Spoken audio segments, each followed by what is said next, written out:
Hello everyone, nubkeks here. Welcome back to Nub Star Rail. And in today's video, let's go over, I think, really useful and interesting set of infographics. These were posted on Reddit by Level Your Arty, I think is the name right there. So thank you to them. I will link the original post in the description so you can go and check this stuff out yourself as you wish.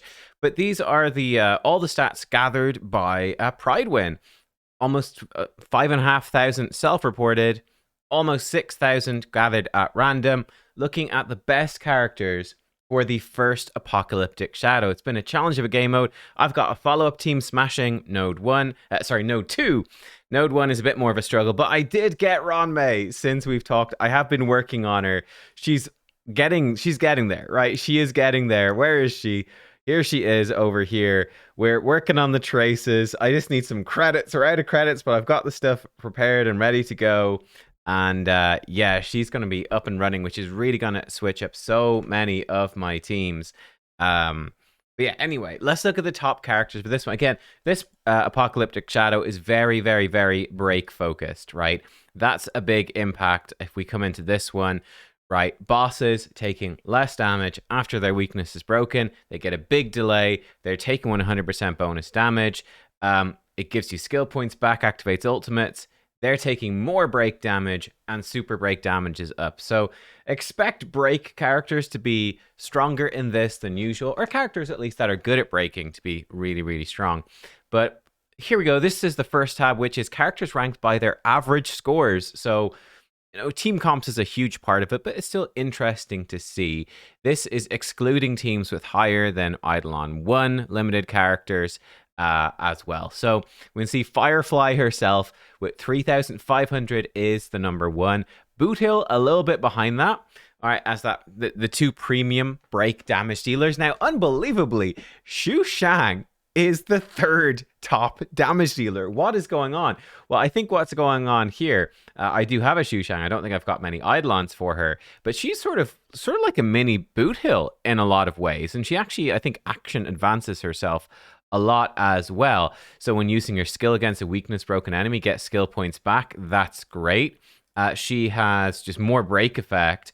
And she gets some speed boosts as well, which is really, really strong. I've not built mine up, but after using your basic attack or skill, and again, when someone is weakness broken, you can just spam her skill. She gets skill points back. She gets 15% action forward, which is crazy. And yeah, I think that's sort of the core of it, really. And she comes in and she's just doing some break damage. She's getting speed boosts. So she is just slamming in that super break damage, which is really cool. Slamming the super break damage into these weakness broken enemies. So synergizes perfectly with this Apocalyptic Shadow. Who would have predicted Xu Shang would be absolutely insane, actually outperforming Acheron overall, which is crazy. Acheron, obviously, just generally extremely good at breaking. This lightning weak on the first side. Shui Yi, it's quantum weak on the first side. Again, break focus destruction. Himiko doing really well with the break focus too. And then we've got Topaz and Dr. Ratio. Argenti actually doing really well. And then we've got the Dots with Black Swan Kafka. Welt even in there. Zila actually beating out Don Hung and Bibita Lune overall. QQ coming in, I guess because of the quantum as well.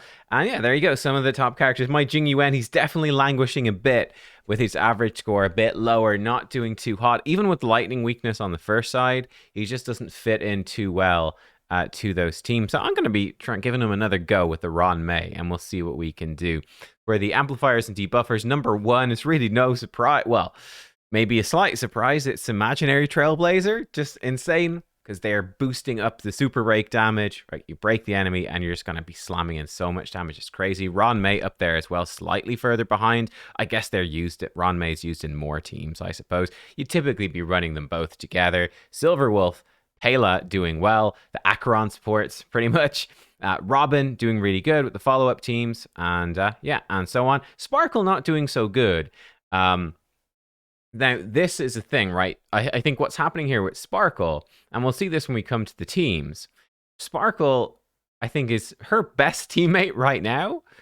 By miles, actually, for both of these, are specifically E2 Acheron and E2 Danheng and Bibita Lune. So I think Sparkle is suffering a bit here in this list because she is so strong. Well, like with Acheron in particular, is her best teammate. But you need Acheron to be E2 to take the biggest advantage, because then you only need the one Nihility teammate. You obviously cannot forego sustain here in Apocalyptic Shadow. You need a sustain. So that would really shoot Sparkle up. It's kind of a bummer, actually, for people that have Sparkle. Hyper carry, apart from E2 Acheron for Harmony hyper carries, is pretty rough. I mean, you can obviously run Acheron with a Harmony without E2. It's just not going to be quite as good, obviously. And yeah, there we go. In terms of the defensive supports, Gallagher is by far number one. Mileshead with 3,500, which is crazy high compared to Japard, who's second. Japard with 3,400.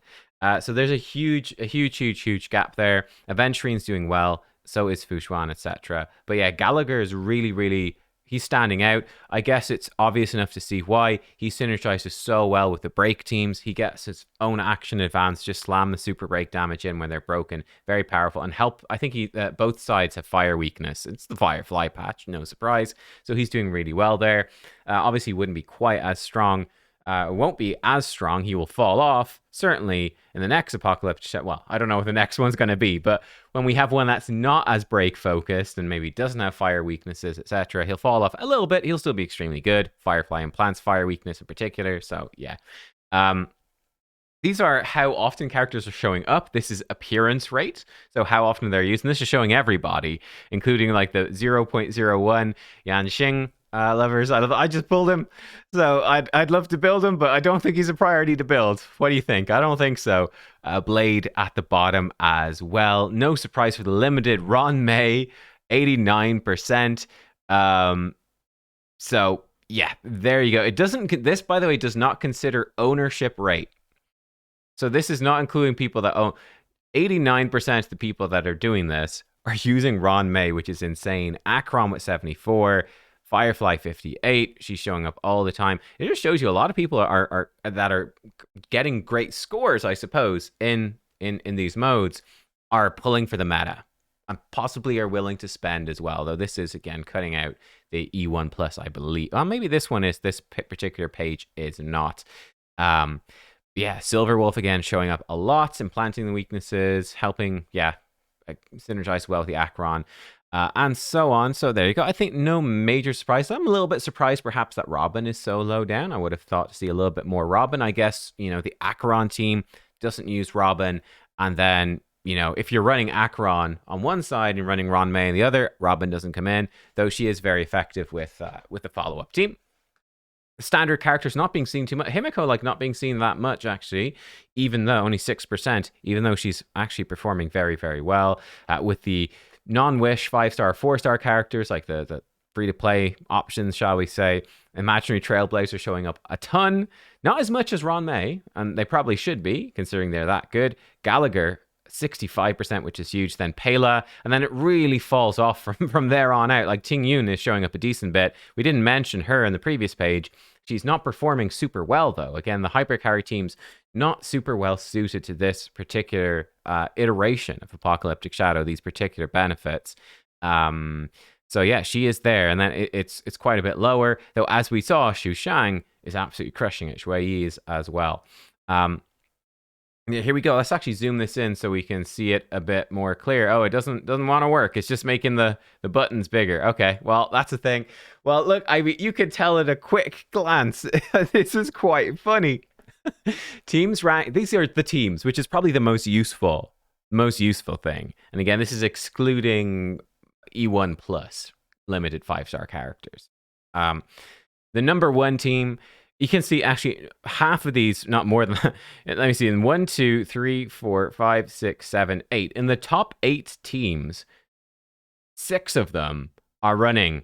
It's just different variants of the same team. It's Ron May with Imaginary Trailblazer and Gallagher, right? It's the Super Break team. It fits very much into this. It's definitely an interesting thing to consider when you're looking at Apocalyptic Shadow, that... And I mean, look at this, like the 5th team and the 6th team are Xu Shang Super Break and Zhui Yi Super Break. And those teams are doing 3,400, right? These teams are overkill on what you need to 3-star this mode. It just shows you Gallagher's a 4-star. These are 4-stars. It's just Ron May is the only limited character, right? The others are all fairly obtainable. And if you have them, built, well, there you go. That opens you. I mean, like me coming in with my limited team with Jing Yuan. Obviously, my gear is not going to be on the level of all of you guys, and I don't have eidolons for all these characters or anything yet, compared to people that have been playing the whole way through. But if you build teams, even with lesser characters in terms of overall power, but if they fit the theme of Apocalyptic Shadow well, they're going to do super well. So yeah, the old Ron May Imaginary Trailblazer Gallagher Super Break team is obviously the number one. Firefly is top, followed a little bit behind by Boot Hill, followed then by actually Boot Hill Hyper Carry. So dropping Imaginary Trailblazer, bringing in Bronya, that could be quite useful for this Apocalyptic Shadow. It would mean you could use your Imaginary Trailblazer on a different side. They'd be quite neutered, to be fair, without Ron May. They're not as powerful, but it still might be an interesting strategy. Acheron Hyper Carry coming in with Fu Xuan, Silverwolf, Pela, and Acheron. So all the defense debuffing and Acheron just going ham. Then we've got, again, Xu Shang, Zhui Yi with the Super Break team, Dr. Racio with the Super Break team. We've got Himiko with the Super Break team. And then all the way down here, we've got Dr. Racio follow-up. It's not too far behind, 3-3-7-9. It's still doing really, really well. I'm running this team. It's great, especially for side 2. It's really, really good, actually. Acheron with Dual Dot. Interesting that the Dual Dot is not doing as well. It's actually like almost 100 points behind, which is crazy. It's actually 100 points behind the one with Pela and Silverwolf. So the debuffers are proving to be more powerful in this Apocalyptic Shadow than the Dot characters in particular. I suppose the reason is probably due to the buffs. If we jump into that, I wonder if that's it. That there is a Dot buff, but it sort of contradicts what you would want with the Acheron buff. So over here, Moment of Termination with Acheron. Great, yeah. Advance her forwards, give her 50% more ult damage. That's crazy for Acheron, but obviously the Dot units don't want that. The Dot units want Persistence of Decay. So I wonder if there's a little bit of counter synergy there, which makes these characters, which are maybe a little bit better at breaking. I don't know. I don't run this team. But yeah, that's something to consider. Zila Hyper Carry is actually doing really well. There you go. It's not far behind Acheron Dual Dot. Don Hung and Beber Lune Hyper Carry is in there. He is being run with a Ron May, though. A QQ Hyper Carry is in there. Jing Lu Hyper Carry down there. Clara follow-up. Kafka Dual Dot. Funny enough, Dual Dot team, which has been dominating a lot of stuff, not doing that well. Even with the Dot, the Dot Blessing, whatever you call it, it's not performing that crazy well. Not at all compared to just the Acheron stuff. And then Jing Yuan Hyper Carry at the bottom of still the top teams, but near the bottom of those. So yeah, I mean, given that you want like 3,300 points in order to break even for the, you need 6,600 points, right, to 3-star. So you want 3,300. You kind of need to be looking from the Don Hung Hyper Carry, which is just scraping it exactly up. So yeah, Zila and Don Hung are hanging in there. But it's pretty much, you've got follow-up team, you've got Super Break, or you've got Acheron, and that's about it. It's fairly limited. These are the teams by appearance rate. Acheron Hyper Carry showing up a ton. Firefly Super Break dominating 43% of people using Firefly Super Break. Then it drops to 13% for Acheron, 7% for follow-up. Like, it really, really falls off. Funny enough, Boot Hill Super Break, 5%. Firefly Super Break, 43%. Massive difference between these two break characters coming into it. Yeah, one thing that is interesting, because I've seen people saying it, they're like, you're saying that Apocalyptic, we were kind of speculating beforehand, Apocalyptic Shadow is the hunt mode. And people are like, look at it. Here it is now, and it's not the hunt mode. I mean, guys, like, obviously Firefly is dominating and she's destruction. But, like, Boot Hill, he's hunt. Xu Shang is hunt. Dr. Racio is hunt. Topaz in there is hunt. We've got even Zila in there with hunt. There's a lot of hunt characters performing really, really well in here.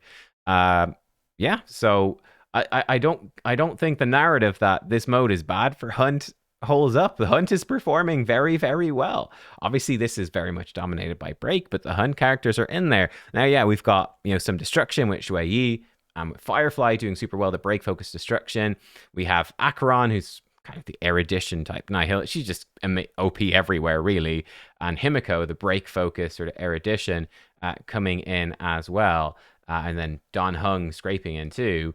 But yeah, so I thought that was interesting. Oh, we've got the most used to, this is going to be too small to go through, but these are the teams by appearance rate, what is being used the most, which is interesting.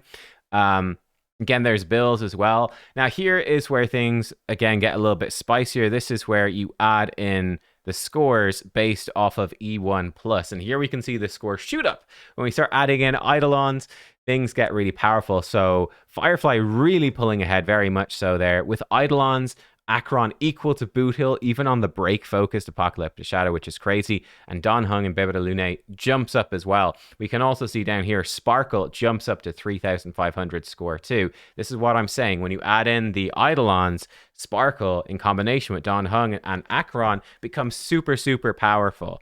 I'm hoping, as a more budget player, somewhat, to see... I'd love to see more stuff for Sparkle, for Hyper Carry that's not as dependent on these Eidolons, but that's sort of the situation as it is right now. Even with all the Eidolons, Imaginary Trailblazer is still number one, by the way. So that's what's going on there. Obviously, when we include the Eidolons for the limited characters, Xu Shang, she falls off. She's not doing quite as well. Again, the 4 stars just can't quite keep up. But yeah, we can see the dot characters creeping a bit higher. The follow-up are up there. Zila, again, is still up there as well. So I think that's pretty interesting. Let's look at the teams. So these are the teams, including E1+. So Firefly Super Break is number 1. And here, actually, we can see Boot Hill overtaken, like we said, by the Hyper Carries.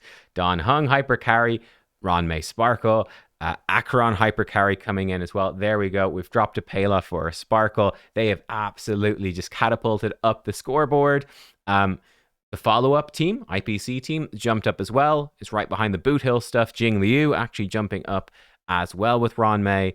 Wei Yi's up there. The Dual Dot team jumps up a good bit. Xu Shang is still up there. Himiko Super Break is up there. Himiko Follow-Up, and so on. So you get a bit of a gist. Definitely when you add in the Eidolons, things switch up quite a lot, right? We see the Sparkle Hyper Carry teams just go, phew, we're going crazy now. Here's the damage.